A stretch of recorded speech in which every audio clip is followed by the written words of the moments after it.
What's up, Gator Nation? Zach Abolverdi and Nick Torre here, coming to you on a Friday with some breaking news. If you woke up early this morning, you saw that the Gators landed another pledge to their 2025 class. Chad Gasper has officially joined forces with Florida.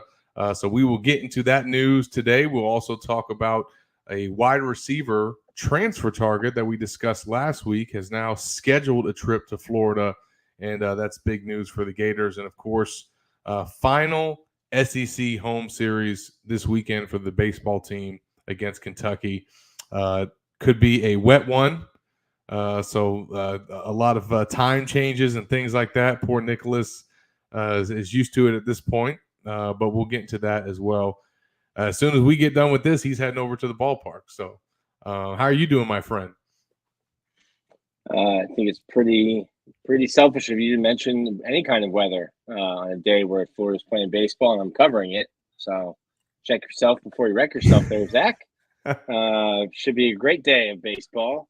Quick 3-hour game, in and out, and a must-win game. I wrote about it today. So check out Gators Online.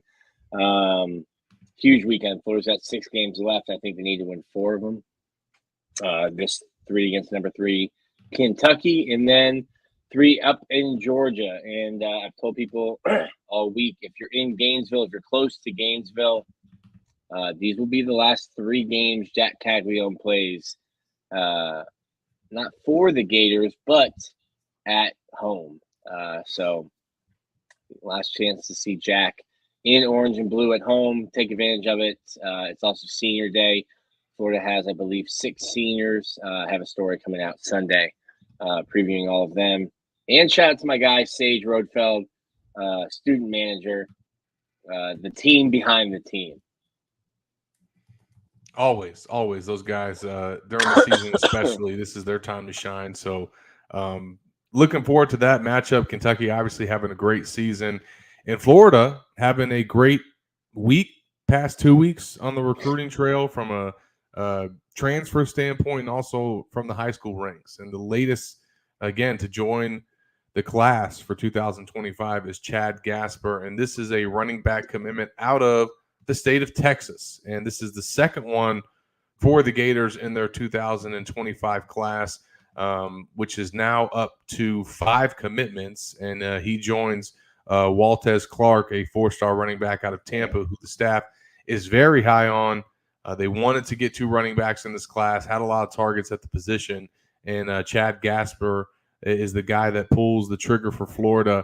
And, Nick, I think ever since that we've seen Billy come over here with Jabbar Jalouk, running back recruiting has not been a problem.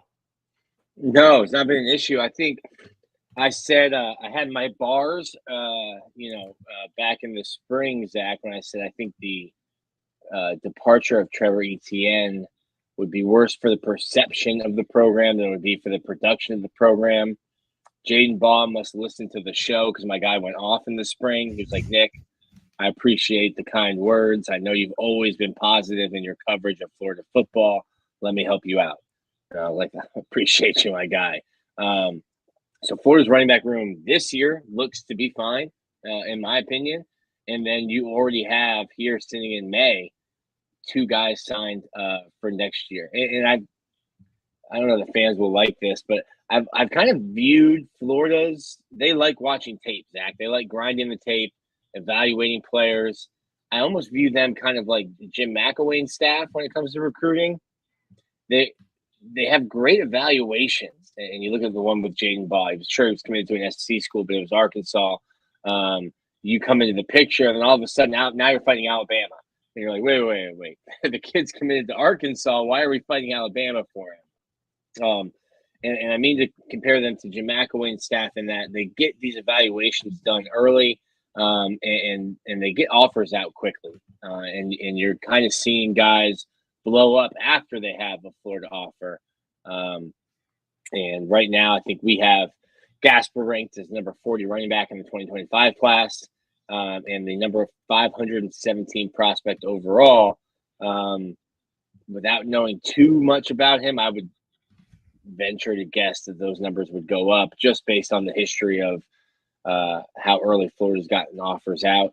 And shout out to Badger. He has proven to be a very good recruiter for the Gators. He has, and they've continued to build up that running back room. And again, Gasper only a 3-star prospect, but he's got some major offers: Ohio State, Michigan, Tennessee, among some of the ones that he's received. So the Gators now have 2 backs in their class, and Nick, you really look at their running back room. I mean, even dating back to Trevor Etienne, like each cycle, they've done a great job getting in transfers. Obviously, guys like Montrell Johnson, Jacoby Jackson, a JUCO guy, kind of seemingly came out of nowhere this spring to have a really good, strong camp. And I think, unfortunately, what happened with Cam Carroll and his injury situation obviously opened the door for a lot of these young backs, but obviously opened the door for Jackson as well. He's another guy that's part of that rotation. The room is deep, Nick, and I know that you did a analysis last week at Gators Online about Florida's top position on offense, and you went with the quarterbacks, but you could have made an argument for the running back room, which is crazy to think about considering the fact that they lost Trevor Etienne, but the room is still that good. Well, it's one of those 2 rooms, not the other 3. Just the backfield. Yeah. Everything behind the offensive line is fantastic. It should be interesting, and when you look at the getting away from Gasper a little bit, when you look at the team this year, I think my biggest question is what are the splits? Last year it was kind of like 40-40 or 45-45-10 between Montrell, Trevor, and then maybe 10% or even less for Trayon. What's the split this year? How much do KD and Jaden get involved, or is it just going to be Montrell and Trayon, and then we're building all this hype up for the freshmen, and we don't see them other than a handful of carries? So that'll be interesting to me. There's definitely talent in that room, and just seeing how the Jabbar Jaloop, Billy Napier, and the offense kind of use that talent. You still need an offensive line to block for him. You do, and we can get into that because a recent episode from Cole Kublik came out, and he's pretty bullish on Florida's offensive line, and at the very least, that it will be better. And he's heard some of the things that we've heard, Nick, in terms of some new players now in the starting lineup, and some new egos or lack thereof, so to speak, and what that could do just for. I mean, so much of offensive line play is having a unit that gels and is on the same page, and there's chemistry there. And if that's not there, or if there's friction, or if there's other things at work, that can create issues. But man, like as much as we, especially this offseason, have kind of focused on the wide receiver position and Florida needing to get that better, and they've obviously landed some guys. Obviously, Eugene Wilson is probably one of the best receivers to come through Florida in a while, and is All-American type potential. But they need more. But man, like needing more at receiver, needing more at tight end. Conversely, it's like been the opposite at running back. They've just been like have not missed a beat. And I think coming in, everybody kind of looked to Katie Daniels as like, okay, he's going to be that next one up and the one that kind of lessens the blow of losing Trevor. But in fact, it's been Jaden Ball that was obviously the kind of the story of the spring game. And between those two, the future's looking bright now, along with these two running backs that you got committed for 25. Yeah. Jabbar, Coach DeLuke, your room looks set. Maybe if you can walk into Billy's office, Billy Gonzalez's office, and ask, hey, Coach, you need any help? My room's good for the class. I got some free time. See if you can get some other guys. But the running back room looks good for this year, looks good for the future. It will be interesting to see, as we say, like I never want to not celebrate commitments, but it is May. We got a lot of time to go until signing day. in December. I'll be a dad by the time signing day comes. So long time to go before they put pen to paper. And the receiver room is not done yet either, Zach. As we get into the portal closed nearly 2 weeks ago at this point, but if your name's in the portal, you can still be recruited. And also, guys are graduating all across the country. Anyone that graduates can enter their name into the portal as a graduate transfer as well. Yeah, man, it's time don't stop, and we've been covering it a lot here the last few weeks. We'll get into Elijhah Badger here in a moment. Before we do that, I want to give a shout out, as we do every episode, to myperfectfranchise.net. If you are ready to leave the corporate rat race for the American dream, looking for a side hustle while working your current job, wanting to diversify, build wealth, and/or leave a legacy, Andy can help. Andy is a franchise consultant as well as a franchise owner and helps people find franchises that fit their skill sets, financial requirements, time to commit, and more. His services are 100% free, and he's here to help if you have any questions about business ownership with franchises. You can learn more and contact Andy anytime at myperfectfranchise.net or calling or texting him at 404-973-9901. And as we've alluded to, reported on at Gators Online, talked about on this show this month, it's now come to fruition. Again, knock on wood, you don't want a Ross Simmons situation where he commits to another school before he gets to make it to campus. But of course, the guy that we're talking about is Elijhah Badger, a top 100 transfer according to the On3 industry rankings, and number one wide receiver available in the portal. The Gators have wanted to add a receiver. They wanted to, or should I say, another receiver beyond just Shamir DK, who's projected to start in the slot. They want another guy, and they went after other receivers in the winter portal period.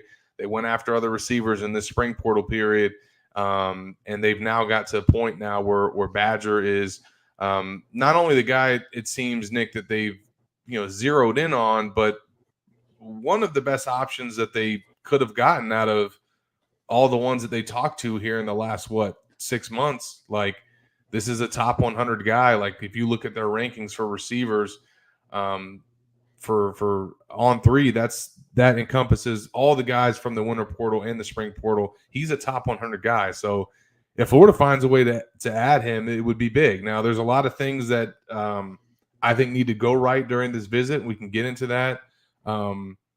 But this is happening. It looks like the staff has taken the next step, Nick. Yeah, this is on the field. A big yards after catch kind of guy. Has some experience returning kicks as well. But a guy that creates separation, gets open, catches the ball, and then when he has the ball in his hands, can make guys miss and make plays. This is exactly what Florida was when we have been saying all spring that Florida wants to add a receiver to challenge DK and Jackson. This is the kind of guy that comes in day one and does that. Yep.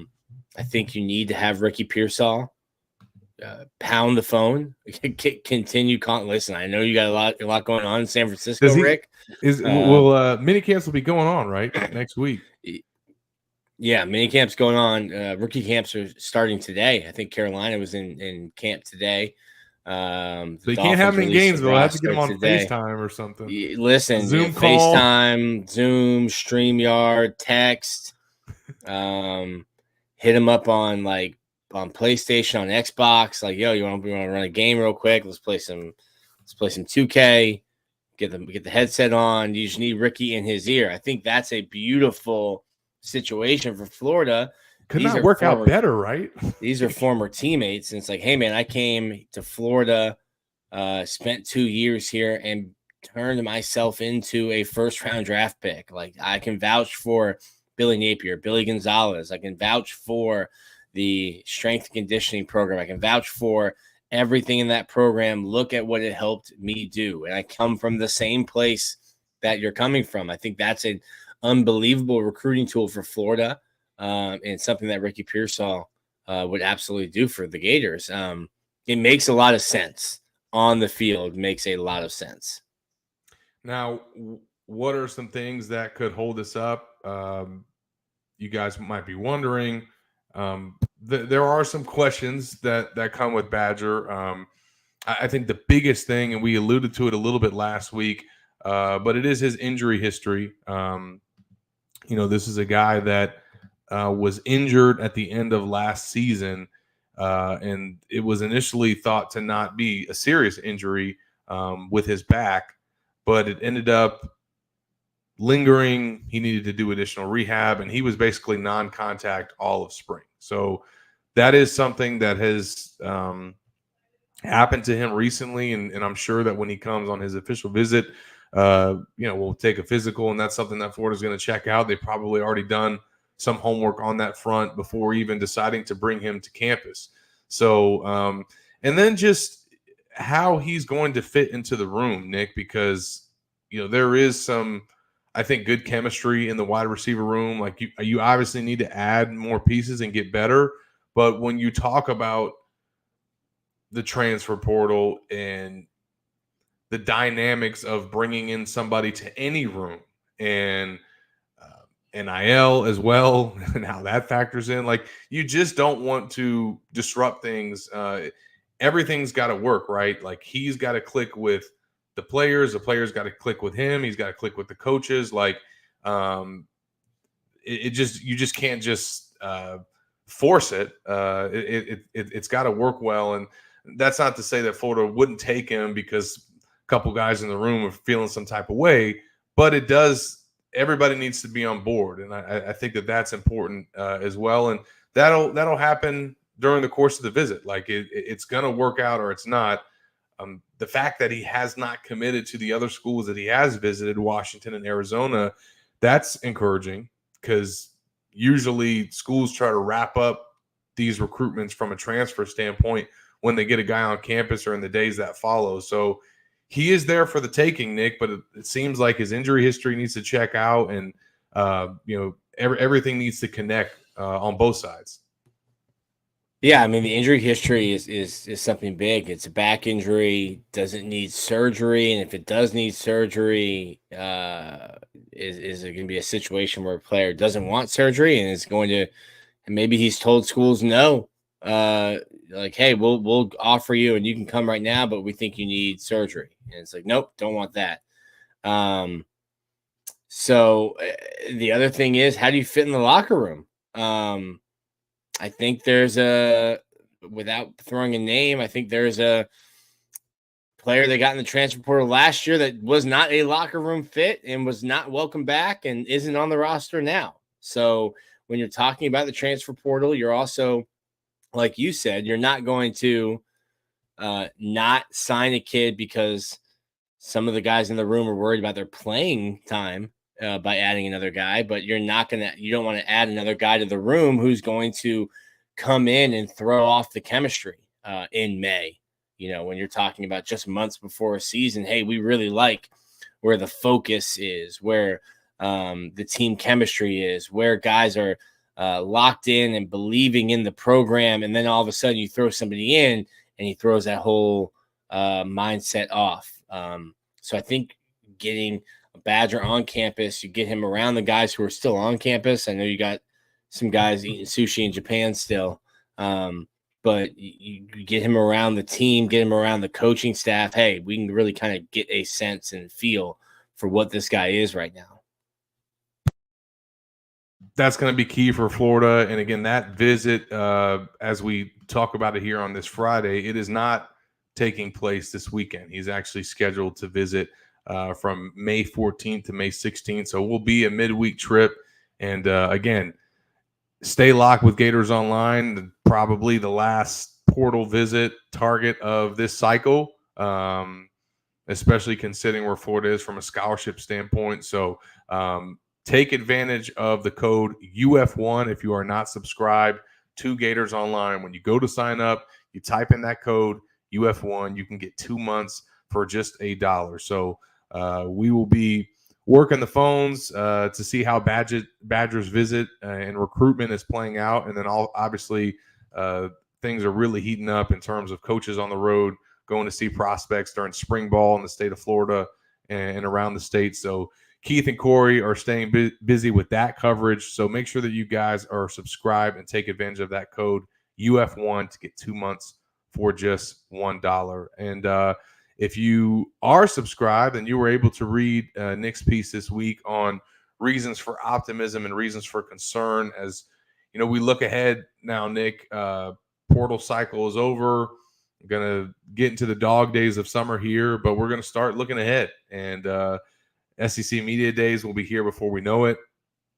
And you put out a piece this week on Gators Online, and I know you spoke about it as well with Andy Staples. But what are some of the things that you think about when you have concerns about this team or see some optimism with 24?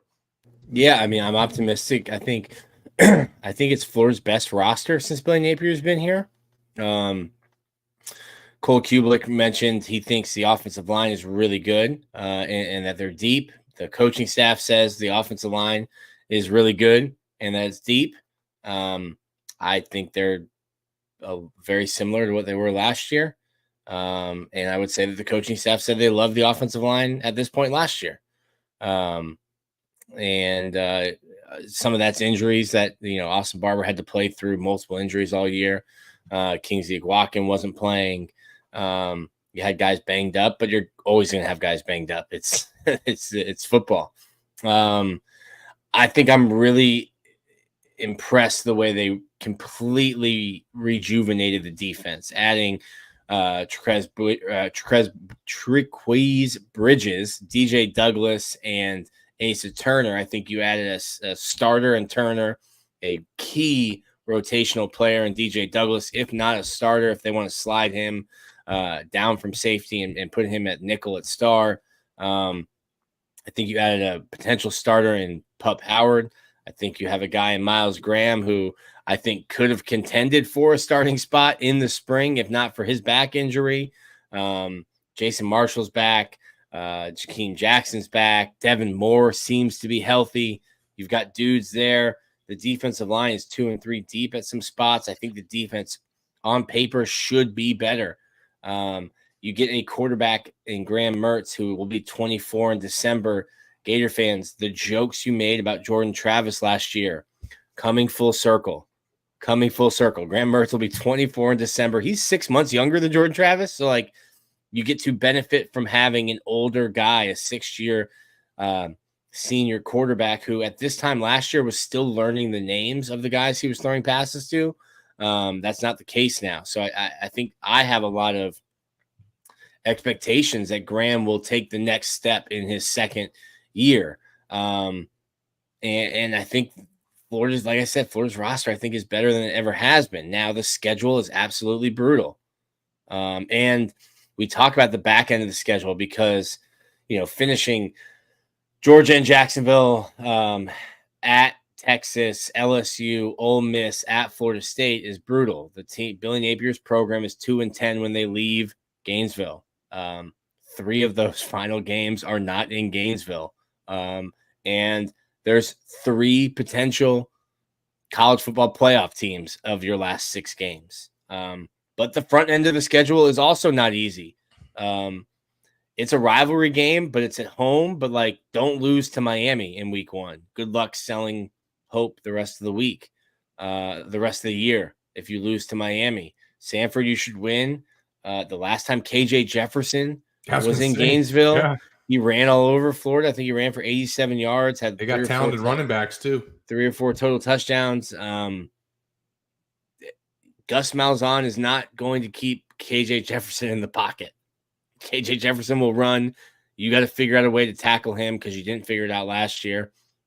You have to go to Tennessee. I think Mississippi State, Texas A&M, brand new coaches, brand new staffs, but you have to go to College Station again. Florida's most traditional. They got to go to Mississippi. Sorry, State. Go to Mississippi State. Texas A&M comes here, but it is your annual rivalry game with the Aggies. Shout out to the SEC scheduling office. Still looking forward to Georgia's first trip to College Station. whenever that may come. In 2037, Nick. Yep. Sure. Sure. The schedule is just brutal. I don't trust Florida on the road. I'm going to make them prove it to me that they can take their operation away from Gainesville. We're going to find out with those cowbells that first trip, Nick. Not me. That's right around the time the baby's coming. That'll be a solo trip, Zach. I went to Starkville for Dan's first trip. The cowbells are loud. I'll let you know that. Oh, I bet. Shout out to Cassidy Hill. Around the second quarter, I had a pounding headache, and she had Advil in the purse. Headache from the bells? Yeah, it's a great press box because you're very low, but you're like right in the stands. Cowbells are loud. I could tell why they made the rule to not allow the cowbells after a certain point because it's deafening. Well, I might have to take some meds going into it then. Be prepared. No, I like it, and obviously when you look at the schedule, that is certainly I agree, the biggest cause for concern. I think for me, I'm with you because you could be better and finish with the same record. Yeah, same record or not a record that's enough, what people want, but talent-wise, production-wise, operationally, they could be better. And so I do think positionally, I'm with you, Nick. The offensive line is probably the biggest concern. How much stock do you put into, having bad mojo in the room last year and some egos at work that created chemistry issues? How much do you think that if that's in a better place, that can make a difference up front? It is a position group where you need chemistry. The 5 equals 1, and I harped on that all year last year. I was like, you're not getting the same 5 guys practicing with each other ever because of those injuries and coaches and tension on top of that. Well, listen, shout out to that player because he was ready to throw hands, and I appreciate being ready to throw hands to protect your quarterback. So I do appreciate that, but it's interesting because you're only going to get 5 starters. You have to have a selfless offensive line room. You only have 5 starters. Even the guys that are starting, you're not the ones getting the praise. When somebody runs for a 50-yard touchdown, it's, man, look at that great run. Not like, man, the center pulled outside the left tackle. The guard cleared his man. The guard, got to the second level and took out a linebacker. It's like, man, Montrell Johnson took off. Our boy Richard Johnson would appreciate it. But yeah, shout out to RJ. And then when someone gets sacked, it's, look at that stupid offensive line. They can't do anything right. So it's a position where almost like, a long snapper, they only notice you when you mess up. So you need some selflessness. And then when things aren't going well, that's when you start getting people pointing fingers. And it's like, well, if I was playing, this wouldn't be happening. So it's a tricky position when you have 5 guys that start and then there's some struggles. You have to have good chemistry. And I don't know that they had a great chemistry. And maybe it was 1 player, maybe it was 2, maybe it was 3. But yeah, you definitely need more chemistry. It could be better. It could be worse. Florida's football staff, I say this about Kevin O'Sullivan and the baseball coaches. Florida's football coaches have forgotten more football than I know. That's why they are Division I coaches. They say they like their offensive line. So we disagree, but they get paid to evaluate and coach. I get paid to write stories and podcasts. And, chemistry being better, the play still has to be better too. And I think that there are questions about Damian George's move to guard and how well that will go. I think there are questions about Najee Harris's readiness. Not that anybody's questioning his ability, but like you just don't know. He's never been a full-time starter, so you don't know how he's going to do in that role. He played in all 12 games last year, and he did get one start, so it's not like he's going out there completely green. But there are some unknowns that you go into the season with. But if there's good vibes in the room and there's chemistry and camaraderie that's kind of gelled there, that can make a difference. The coaches feel like it will. And I know Cole Cubic kind of shares that sentiment as well. So we'll find out very early in the season how much better it looks. And, maybe it will take some time because of that, a combination of the inexperience and youth there with George and Harris for that to come together. But, man, week one, Miami's they're going to be a test for that group. We'll find out. So, and then reasons for optimism. I'm with you, Nick. Like, roster wise, this is the first time he's had a really veteran team or more veteran players, majority veteran players.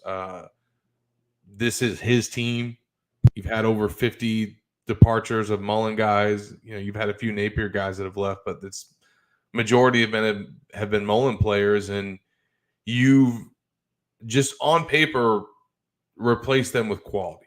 Like, hasn't been number one recruiting class quality, but like you've checked the blue chip ratio box. You've got multiple 5 stars. The average player rating has been up. This past class, it was the best from an average player rating standpoint, and from a blue chip ratio standpoint. The last 2 years, Florida just had their best classes in those respects since 2010. That should lead to better personnel. But like now those coaches they gotta coach these guys up. And, not many changes on the offensive side of the ball. You do have a new offensive line coach, but it's kind of status quo there. But on defense, it's completely different. Outside of, Mike Peterson and Austin Armstrong, like it's going to look a lot different. And, we have heard some things about how the defensive staff was last year and some of the struggles that they went through and frustrations that they went through.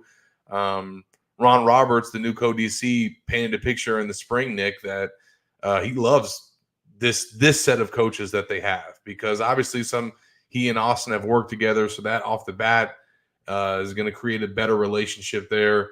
And then the amount of guys that have been to DC, they feel like they've got the heads in the room that they can put together to come up with some better solutions defensively. So, those are the reasons for optimism. And I'll add to the staffing standpoint, like it's just not the changes on the defensive side. It's the changes to the strength and conditioning program.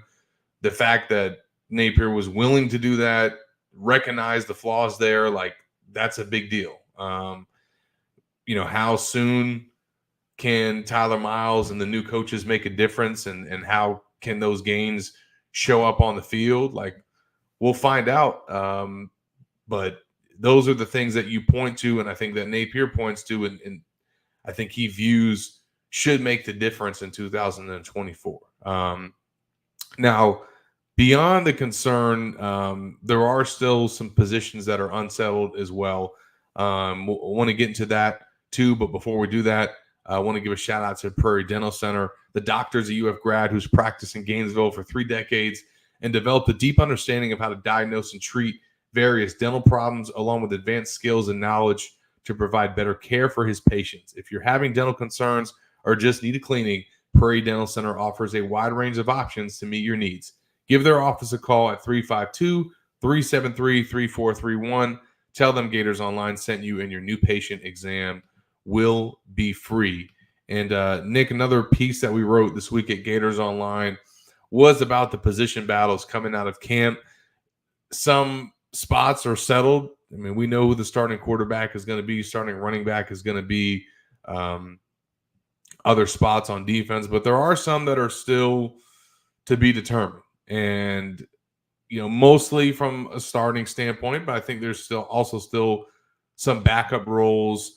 I reached out to you this week, Nick, to get your thoughts about it. And you actually convinced me to change one of my positions that I listed, but one of them is not a starter, and it kind of circles back to what we opened the show with. But as you look at this, what is like your biggest question mark in terms of a position battle going into the fall and coming out of spring? Like where's one spot that you really can't say, or I guess with the least amount of certainty that you don't know who's going to start there?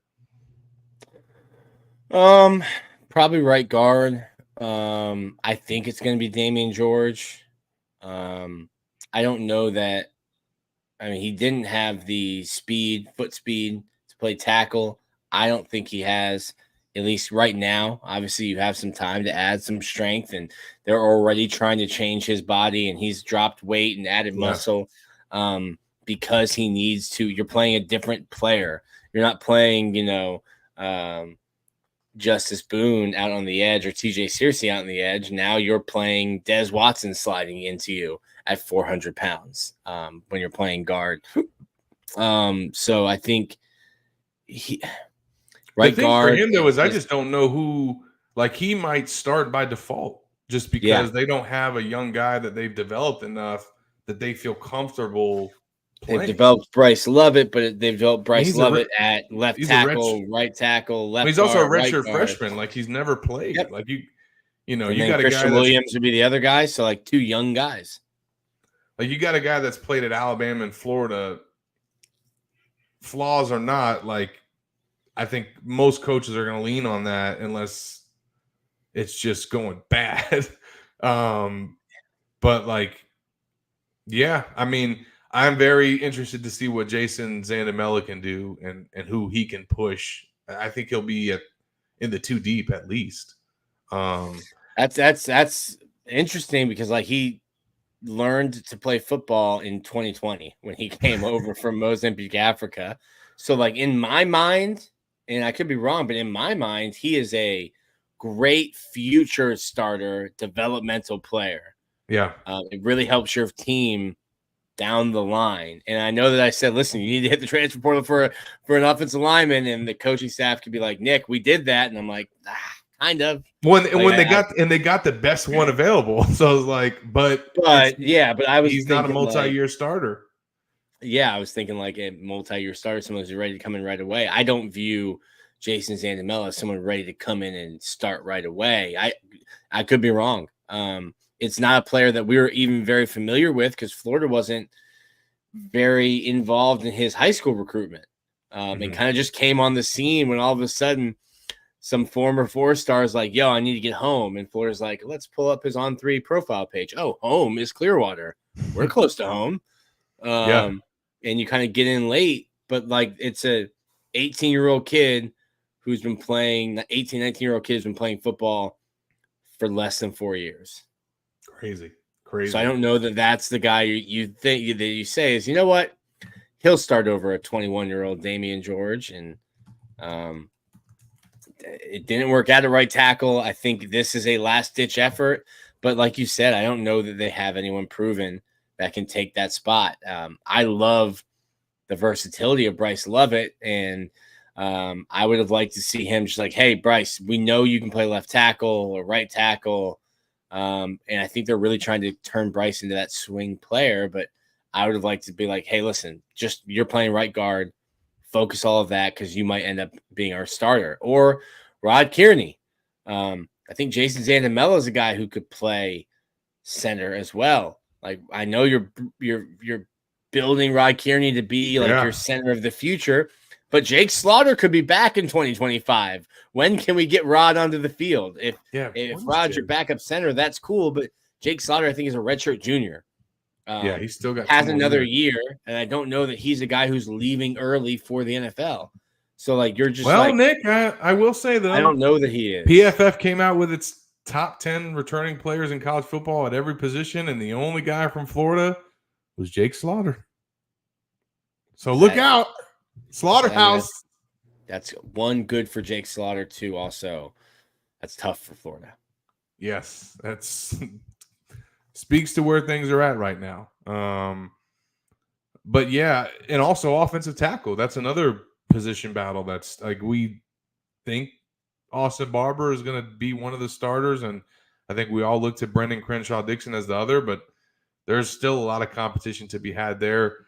The biggest three to me that I wrote about were Starr, Mike Linebacker, and I almost went in with Caleb Banks and Joey Slackman because I think Banks came out of spring still as a starter, but Joey, he opened camp injured. He's making the transition from Ivy League to the SEC. Like I don't think we saw the best of Joey Slackman in the spring. And could he make a jump and fall to take reps away or take the job away from Banks potentially?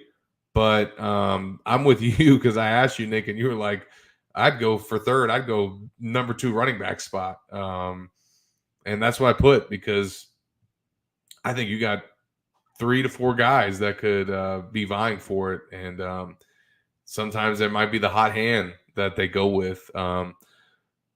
Starr, I think, might be maybe the most competitive one, but that's also the Gators could throw a wrinkle into that by DJ Douglas. Like we think it could be Aaron Gates or Sharif Denson, but like Douglas might end up playing so well that they just feel like they got to put him on the field. He's one of the best 5. We got your best 5. Yeah.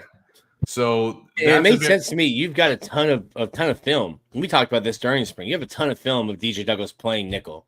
You didn't have that of Sharif Denson and of Aaron Gates. Aaron Gates was playing outside last year, playing safety. Sharif Denson, you really only had it from practice film. Like, hey, let's let the young guys get without competing with a 22-year-old. Let's let the young guys just like feel themselves out. We can get tape. We know we have years of this guy playing this position. We know he can do it, and he'll pick it up. But yeah, I think that was the reason why you didn't get DJ Douglas playing any nickel in the spring is because you've seen him do it, and you've got guys that you needed to see do it. Yeah. But at the end of the day, if DJ Douglas is one of your best 5, you're going to get him on the field and he'll start. Now, I do think Sharif Denson, listen, I think Sharif Denson's a really good football player. And if you only watch him trying to cover Eugene Wilson during the spring game, you'll want to take his scholarship. But I think that speaks to Eugene Wilson. Sharif Denson then gets a pick later in the game. And it kind of makes that point like, hey, very good player. Eugene Wilson might just be really special. Yeah. And it might be hard for anyone to cover. DJ Douglas probably really happy he's playing safety all spring and not having to cover that menace wearing number 3. Coach, can you just keep me here during practice and then I'll play Starr in the game? Yo, Coach, I'm good. I will cover the tight ends, no problem. Keep me away from that number 3 kid. Yeah, that's a tough assignment. And then Mike Linebacker. It's going to be Pup Howard or Derek Wingo. Was Scooby Williams there last year, so his departures opened up that job. And look, man, Derek Wingo is the veteran and certainly the guy that's got the edge there. But he's played in every game the last 3 years, but he's been banged up and he's coming off of an injury right now. So spring was huge for Pup Howard because of Wingo out, and also Shamar James was limited. So I think Wingo might open this season as a starter, Nick, but I don't know how long they can hold Pup Howard off out of that lineup. He just seems like he seems inevitable. Little pup going to turn into a big dog, and big dog's going to eat. Well, let's get Nick out of here. He's got to head over to Condren Ballpark for getting ready to host Kentucky. Keys to victory, Nick, for Florida. Keep Kentucky off the base paths. When I was looking at Kentucky, they are very different than Florida. They lead the SEC in sack bunts. They lead the SEC or top 3 in the SEC in sacrifice flies. When they get guys on base, they play station to station baseball. They play small ball. They are proud to play small ball. They lead the SEC in stolen bases. Florida is one of the worst teams, if not the worst team, in terms of throwing runners out. So not a good recipe. Don't walk batters. Walks will turn into doubles. after bases are stolen. So Florida needs to win, in my opinion, to feel safe going into Hoover. 4 of the next 6. You need to win this series. You need to go up to Athens next week. You need to win that series. If you don't, if you only get 3 wins, if you split 3-3, not only at that point are you playing with fate because you have to be over 500 to make the NCAA tournament, but then you're going to need to have a really, really good week in Hoover. Probably make it to the finals or the semifinals in Hoover if you're not able to get to 14 SEC wins in the regular season. So a lot of work to do. Pierce Capalla on the mound, Liam Peterson, and then Jack Caglione starts in his last game ever at Condren Ballpark on Sunday. Nooners also. Noon on Saturday, noon on Sunday. Well, make sure you guys stay locked with Nick's coverage. And again, if you can make it out to Condren Family Ballpark, your last time to see Jack Caglione at home. So don't miss that. Nick, enjoy it. And we'll be back next week to see how things played out with Elijhah Badger's visit and all the more from the recruiting trail. So for Nick Del Torre, I'm Zach Abolverdi. We'll see you.